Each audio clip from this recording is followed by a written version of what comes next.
Welcome back, everybody, to the Ultimate Guide to New World. This is episode 4, and we left off just learning how to fish. So, a good way to start fishing is to not jump around in the water like I am here. But I was just a little clumsy. So, I saw these people in town. They're fishing right here. So I figured I'd give it a shot. And it's a little glitchy, but basically you gotta have a fishing pole equipped and then press F3 when you're in an area that you can fish. And a lot of the time the game will prompt you when you're in an area that can fish. It says press F3 to fish. So I'm trying to figure out what I'm doing wrong here. And it might have been glitched, I don't remember. But you're going to equip the bait. See, there we go. Now I've got it equipped. You can see he's holding it.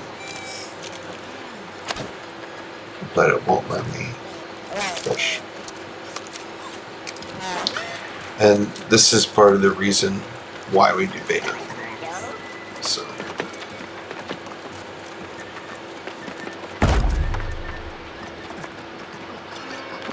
So once again, any of the quest items, they're going to have that yellow square on them. And when you're able to make something, it comes up like a white color text. And when you can't make it, it's a red color text. Here comes this guy. He's like Rick Rossing. Rick rolling. It's Rick rolling, everybody. It's really annoying because like when people do that, YouTube will make you mute that part. So hopefully me talking over it is going to break up its recognition of that song.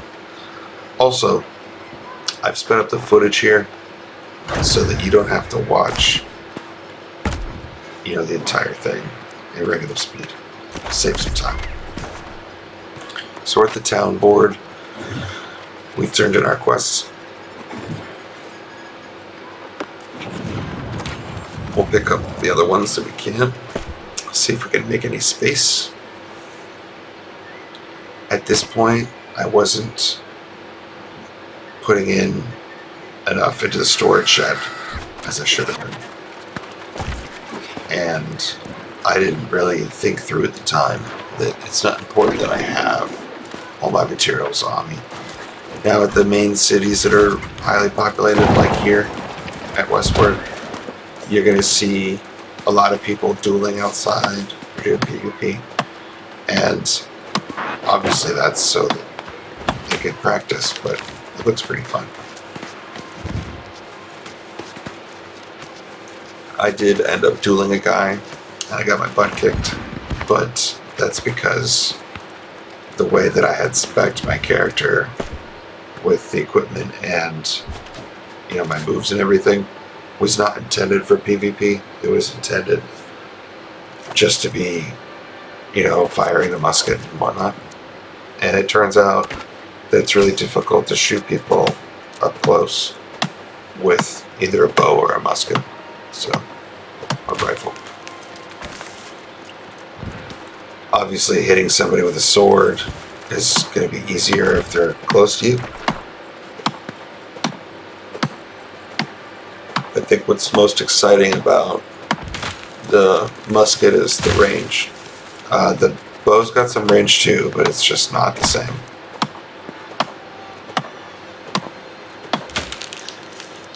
Basically, if your GPU can load the image of what you want to shoot at, you can pretty much hit it.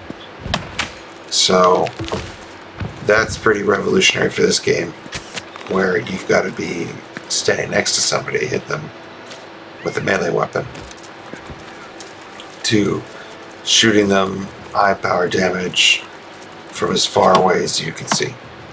So I thought the musket would be really powerful. Of cool tool to use. I think it is in combination. A lot of people have been talking about that they love the Great Axe. The first beta round, everybody was in love with the Great Hammer, Maul, or whatever. And then they nerfed it. I got killed by corruption tendril. So just insta-killed. The corruption things will pop up like that. And I guess that's the best way to get Azoth, is to kill the corruption people. But I didn't get to that level yet. Right now we're only level 12, and the average level of the corrupted people there is usually like mid to upper 20s, 25.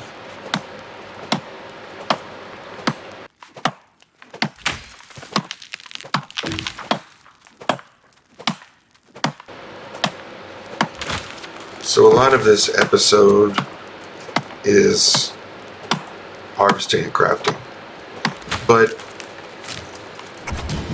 normally I wouldn't include it in a typical like guide or step-by-step if it wasn't so important to the overall feeling and success of your experience in this game. In WoW, you can completely skip crafting. Same with RuneScape and a lot of other games. At request, you can completely skip it. This one, you can't completely skip it. So it's going to force you to at least learn how to do stuff. But I think if you're an opportunist and you can be efficient with your time, you can end up making a lot more money. For example, I'm up here killing these wolves right now because I need rawhides. But also when you're up in the mountains like this is where you find iron ore, gold, silver, a lot of the special, if not all of the special rocks. So as you can see, this wolf's got that yellow triangle square above his head. It's like a diamond. That's because it's a quest mod. So in this case, once I kill them and skin them, I get the rawhide that I need for Hunter's Needed quest. I started getting glitches today. As you can see, I'm gathering a boulder, which is weird because I should be mining it. And I couldn't use my fishing pole earlier until I logged out from this session.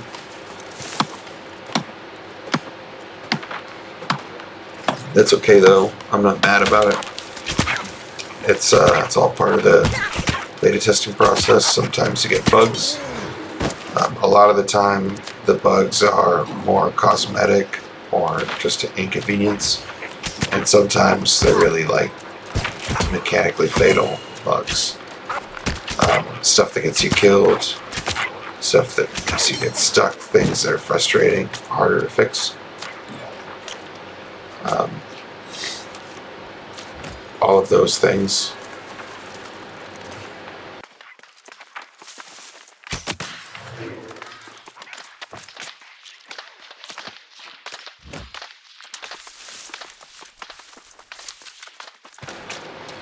So luckily whoever else is in the woods with me is not skinning their animals, and that's really a huge advantage when I'm doing a rawhide quest.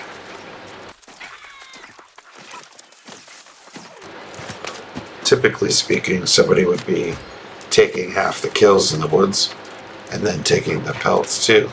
I'm only here for the pelts, so it doesn't affect me really that they're killing the ones that I'm not killing, because I'm here for the pelts anyways. As you can see, there's all this iron up here. It usually looks like a smaller boulder coming out of a bigger boulder.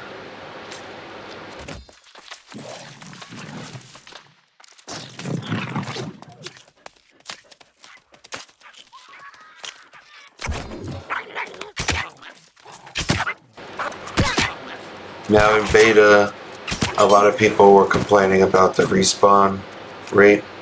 MMOs like this will do that at like a launch.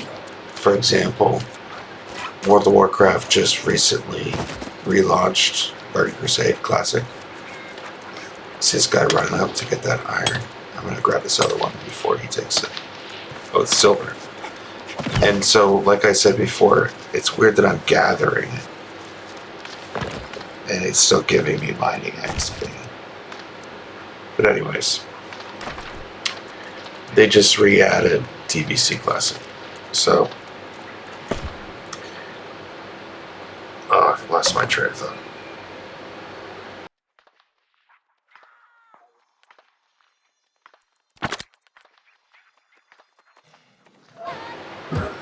Yeah, I don't know. Something about TBC Classic. So, I don't know. Cool game. I'm over it. Been playing it for a long time. Came back, played it some more. I have my own problem with sexual harassment from people in the game, and Blizzard not doing anything about it. And I ridiculed them for it. And then a couple weeks later, it became mainline news. So, all that's really unfortunate. I don't think it has any place in video games, really. That being said, I'm really glad that there's a new game that I can play. I don't feel like socially or ethically wrong to like play it, because it's not tainted yet. There's so many bad things that have happened on these other games and their studios that make them.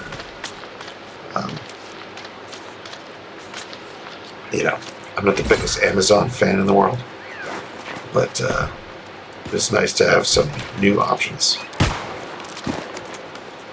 It's definitely welcomed in the community. I would say good response. I mean, this beta round, Amazon had over 200,000 concurrent players at one time. So that means, roughly 200 times my graduating class playing this game, all logged on at the same time. So that's not world record numbers. WoW's had like 5 million concurrent players at once or something. But they've been out for almost 20 years.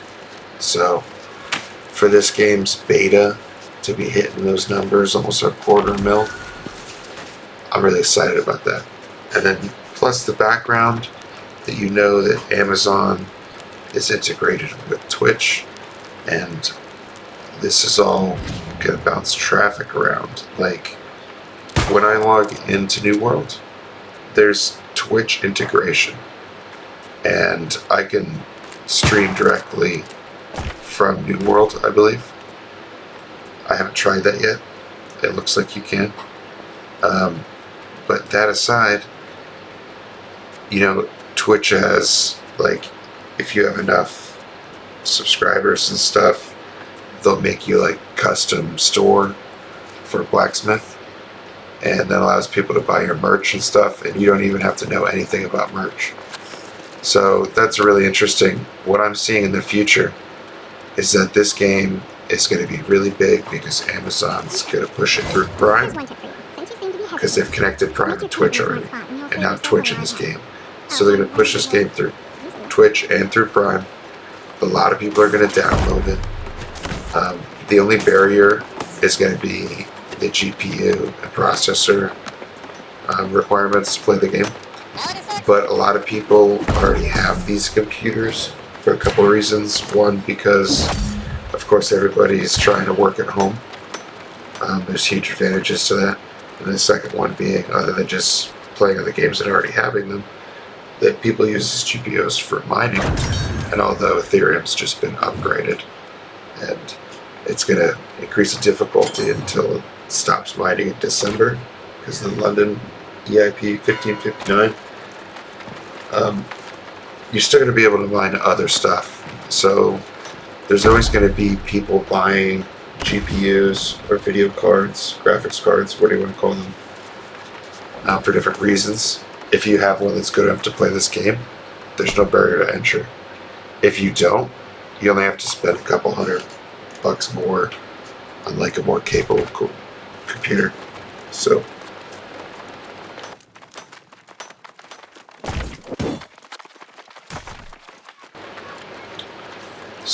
we are. Look at all these people dueling.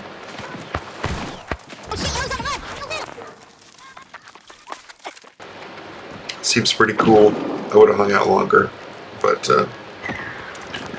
I wanted to get as much footage and gameplay and learn as much as I could. And I'm not going to be dueling for months, probably, because it's not out for another 2 months. And then you got to play the game to a point where it's worth dueling somebody. So I'd say at least 2.5 months before I duel someone. And I figured that mechanic's going to change a lot anyways. So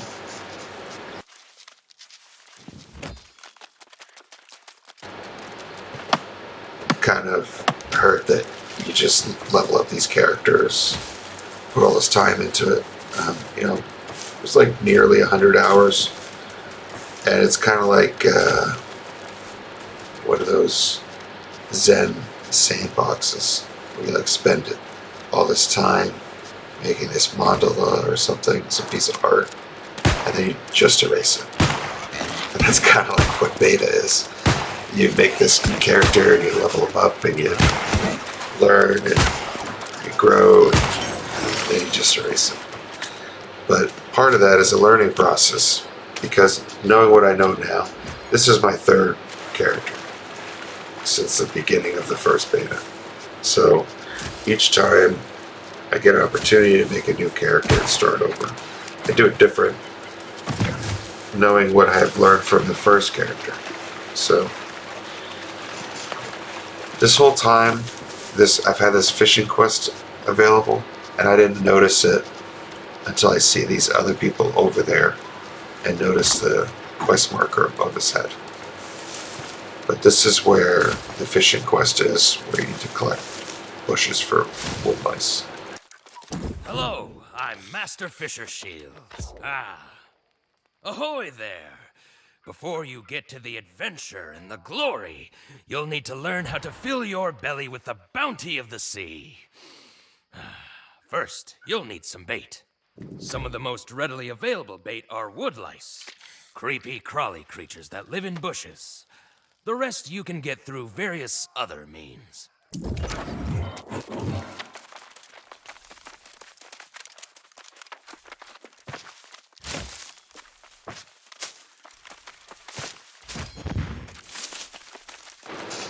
Alright, so he needs us to collect more wood lice. I've noticed that they spell it different in the game. Like when he was speaking and in the quest sub dialogue, the writing, it says wood lice. When I just picked it up from that bush, it says wood louse. So I don't know if that's a plural singular thing or if it's like a typo, but they are different. And that was a little confusing to me at first, because I was thinking, okay, he's telling me I need wood lice, but I've only collected wood louse. So it is the same thing.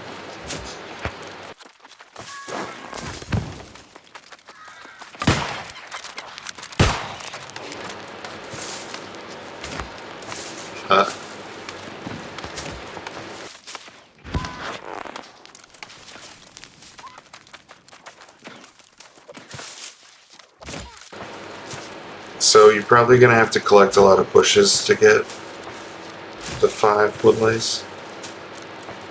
I think it's 5, just for this quest. Because you're not guaranteed to get them. It's kind of like a rare secondary.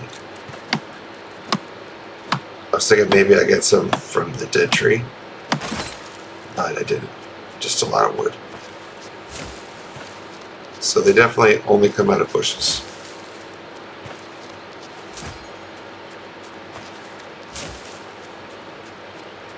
So the respawn rate was really fast. I think they did that because of the bottleneck. Everybody is the same level looking for the same quest items. The only way around that really is to do that, to make the stuff respawn really fast. But when you get stuck behind that initial bottleneck, sometimes things respawn so fast that you can't play the game properly, because by the time you kill somebody and eat your food real fast, they've respawned, they're fighting you again, you can't gain any ground. I've also noticed that when you're looking for wood lice, you're less likely, just in my experience, to get them from the recently respawned bushes, because I tend to get them from bushes that have been sitting there for a while.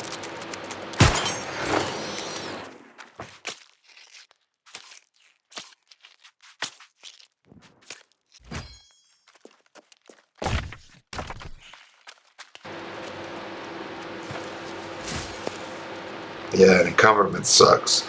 But I think next episode we get the first bag that allows us to carry more, a little more than 10% more, maybe like 12.5%, 15%. And that's really, really useful, because being encumbered sucks. Also, once you get the bag, that's great, but like I mentioned earlier, you've got to put your stuff in the storage shed that you're not going to need, because you can always come back to the storage shed just like a bank and pick out the items that you need. Hey. Join a faction. Yeah, this guy ran up to me and he said, "Hey you, join a faction, you freeloader." And I'm like, oh wow. I get your point, but you're kind of toxic. Anyways, we do end up joining a faction soon. And on this character, I ended up joining Syndicate. I saw a lot of people were complaining about the other factions being lame or whatever. Maybe they're all lame, maybe they were just complaining about everything, I don't know. So this guy's like, yo, I love this game. I think it's a fun game too. I'm excited after launch to know what I know now from playing the beta and making these guides, to get ahead of the curve next time.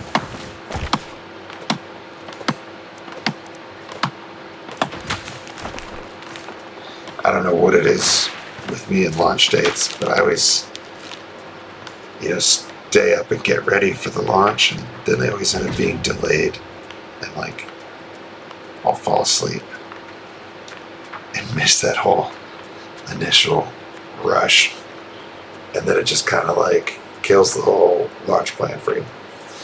So I'm glad they moved it back if they think it's not ready, but I hope that they don't move it back again. I hope that they get it right, so that come September we can actually be playing this game. It's sad, like I said, I got attached to my character and leveling up and all the work I put into it, to just know that you're going to get it deleted. It's kind of like people were saying in the chat, imagine paying $39.99 to just get banned an hour and a half later. And that's kind of like what it felt like.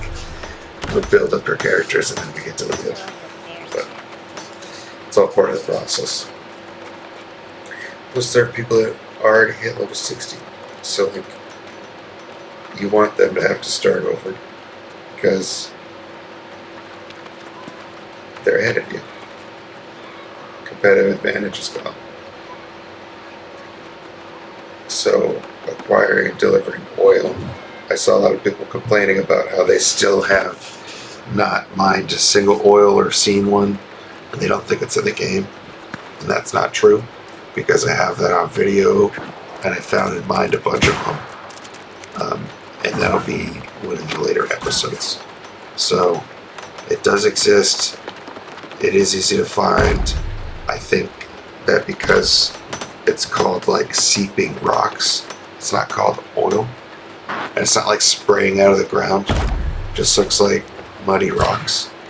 People don't realize that's oil, or they didn't get that far enough into the game, into the woods, and aren't observant enough to see it.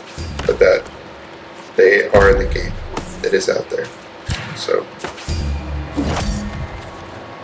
I mentioned in the last episode, definitely want to keep your harvesting skills, leveling them up as fast as you can, and converting stuff and making things, because if you do it right off launch and you're one of the first people to get these skills up to the collectible amount, you make a lot of money, because you can go out and collect all these rare nodes that have long respawn times before anybody else can touch them.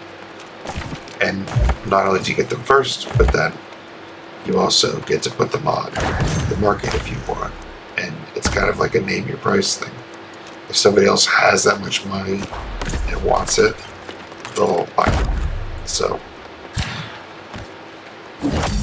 supply and demand. Here we're just, cooking our rations and stuff. I got a lot of fish, but I have a quest for canned fish and dried meat, and I needed salt, which I couldn't find. And the fish oil comes from salvaging the fish to get the fillets. It's like a byproduct, but it's not as common, and you use it a lot. So here's a treated wood fishing pole. It's gonna hopefully give me a higher chance of catching better fish. Sorry about my squeaky chair.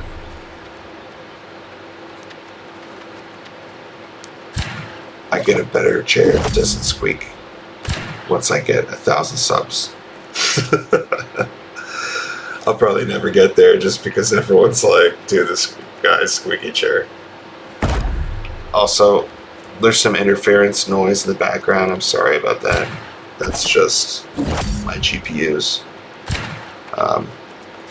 I'd have to go to like a totally different room, and hopefully it's not as noticeable as I feel like it might be, but it's like a white noise. Not a big deal, but I try to edit it out where there's like long pauses so you can just hear the game. But if you want to watch these episodes in regular speed with no commentary, I also have those videos as well. So you can go to my page, like this video, and subscribe or whatever, and that's always appreciated. But I have some playlists. This playlist is the Ultimate Guide, which has a commentary, and then the other playlist is just the virgin footage. So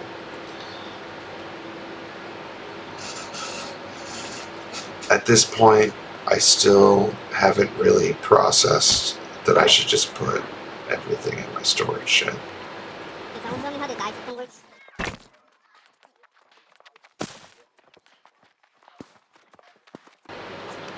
And I'm like running around with like this purple salamander snail. I don't even know what it is, but it doesn't need to be in my inventory. I don't need to be carrying it. And so it should be in my storage shed. And I would implore you, every time you're about to leave town, put all your crafting materials back in to your shed. So you're going out pretty much empty bag, just necessary items that you need. And that way you can pick up the most stuff and not have to come back as early. It's just more efficient that way. but you can also get some other benefits, like if there's a quest to pick up 300 greenwood and you've got 200 in the shed and you go out harvesting and then it says, oh, you have 0, but you know you have 200 in the shed, you could collect all 300 before you call back, turn it in, and then still have that 200 left in your shed. Or you could call back, pick up the 200 in your shed with the 100 you just picked up, and boom, you got your 300. So it's never a bad thing to have extra crafting materials. Now, as you can see, my harvesting has gone completely bugged. Pretty much anything I want to harvest, I go up and I hit the button E, which is the action button, and it just doesn't work. I keep saying you need a fishing pole to fish, but I'm in the middle of the woods. So whatever it is that bugged out about the fishing pole has now made it impossible for me to harvest anything.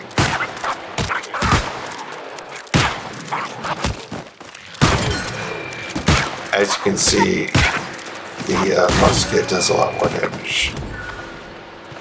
And I can't skin my wolves here or do anything.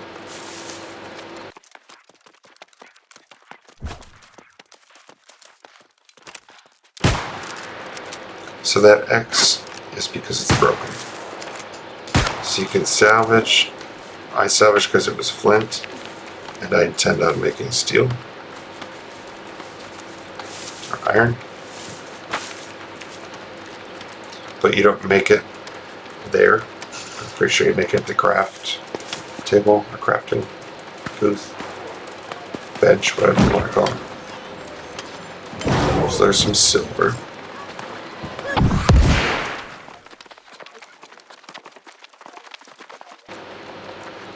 And cool. Well, that item's broken, and I'm just gonna salvage it. So, thanks for watching. If you liked it, give it a like, thumbs up. Thank you very much. Don't forget to subscribe, and tune in for the next episode, which is probably going to be more exciting than this one. This one was a lot of crafting and grinding and exploring and being encumbered. And the next episode, we're going to do a better job at avoiding all of those things and getting the quests done and the items need that we don't have to worry about that in the future. So, see you soon.